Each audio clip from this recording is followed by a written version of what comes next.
It's called either being the problem or in the solution. Step one said we were powerless, right? We were powerless. And I just have to say, I go to a lot of meetings, and people program 10, 20, 30 years. But when you hear them talk or they share, they're talking about their problem. But why would you do that if step one says we're powerless, right? If I said to you I have a problem with somebody in my life, I'm just making it more real. The answer to our problems is we have no problems. The answer to my problem today is I have no problems. Also, another one is if I have a problem today, I'm the problem. So only when I realized where the problem was did the spiritual awakening happen. And the spiritual awakening is getting out of the self. I don't need more self-esteem. I don't need more self-love. It has the word self in it. And a lot of people are going to be pushback on this and say, no, I got to build up my self-esteem.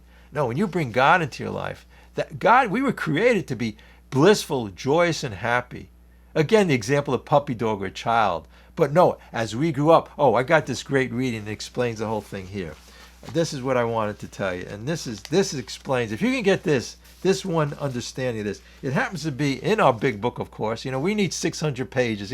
I tell you, it's a simple program, but I need hundreds of self-help books. No, we could get that. In this meeting, we could get that spiritual awakening right here, right now. But if you go to page 544, and guess what they call the chapter? And I wonder why, and I always say this, it's called freedom from bondage. Do you realize we're in imprisonment in our brain? We go through life. I say this example is, we're in a prison, right? We can get out of the prison, though, right now. And again, that same lecture, the guy said, you can get out of this prison right now. But do you realize people in prisons and solitary confinement are more freer than we are if they have the right state of mind? We're in this depression, anguish, upset. This is our life. How miserable is that? We'd be better off being in solitary confinement, if we had been in prison, but if we had freed up the mind. So here it's saying freedom from bondage. We're in bondage. But who put us there? We did. We made that decision. This is going to explain it. So if you do have your big book on page 544, the first sentence there says, the mental twist that led up to my drinking and eating and addiction and wanting people like me. The mental twist. Right away, it's trying to tell you. It's a mental twist when something's twisted. Okay? So we were going along in life, but who made the decision to make food a higher power, to make God a higher power? We have a better way, and the right way, the truth will set you free. The truth is all of this nonsense and craziness you're telling yourself. Step 2 said we had to be restored to sanity. Step 3 tells us how to do it. But let me go to what happened. This is really amazing. Listen to this.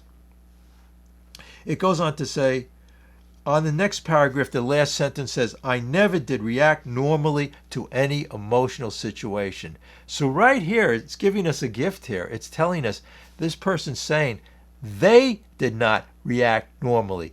Most of us, and I hear this for years, will say, it's the other people that weren't normal. Look what they did. Being the victim. Pour me another drink. Give me another plate of food, right? The spiritual transformation comes in. First of all, we had to understand where the problem is. And I always start the meeting out by saying, my name is Bob and my problem is Bob, right? I'm a compulsive overeater. I'm an alcoholic. I'm a drug addict. But my problem is Bob. So anyway, it goes on to say, I never did react normally, right? You get that? You get the emphasis here. One sentence here can transform you. If you're upset right now, it's telling you here you're not reacting normally to an emotional situations.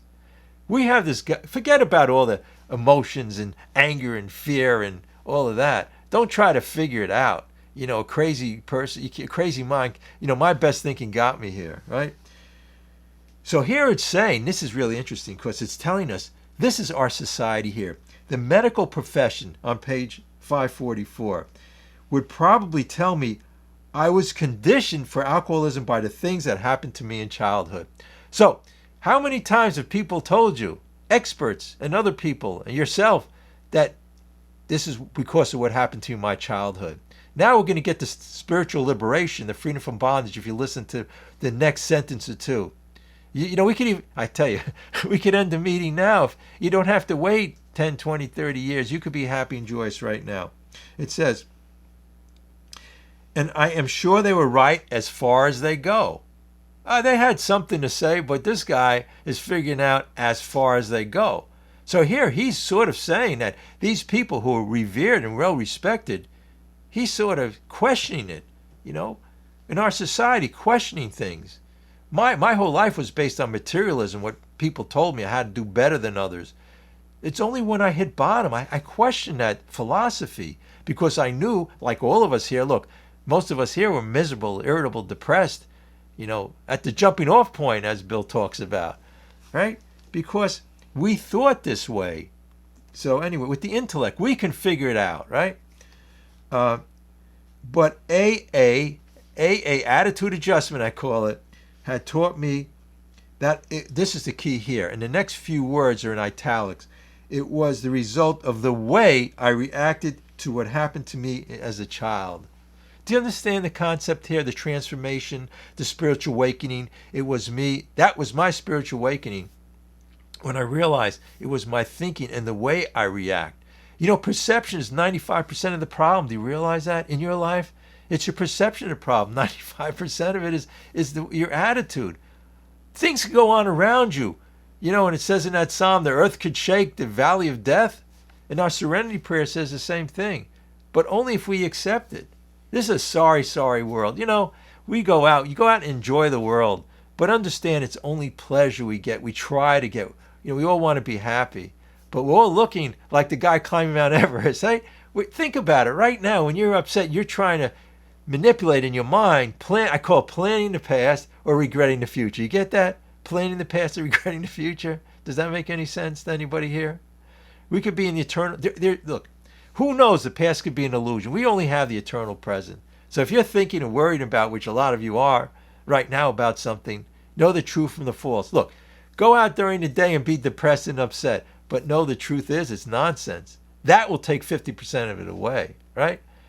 So long as you understand this concept. But no, we go through life trying to manipulate everything outside of us, trying to be the director, as it says in our book here on page 60, right? It also says it on page 417, trying to be, you know, like Shakespeare, the director of the play. If everybody else would act right, if I could get them only to stay still and do what I wanted, my life would be great. And we wonder why our life is so miserable, right? Because we want things, you know, desire in Eastern philosophy, desire is the cause of all suffering. I mean, you could go to any philosophy. Again, these steps are Eastern, Western, prayer, meditation. We have everything in this book. So if you think, what am I doing here in this program? You know, we meet in basement of churches. Believe me, everything else, the intellect, the PhDs, the intellect, it's a sorry, sorry, sorry world. It just is. They found out through the ages and philosophies, you know, ancient Greek philosophies, it could be Socrates, Aristotle. When you read any of these philosophies, it's knowing the truth, right? The religious things just say get out of the self, the steps are it all. I mean, if you really want to have that spiritual awakening, you know, you could be, the more depressed you are now, the more upset you are, the more likelihood, because they say a rich person, person who feels great about themselves, they go through life.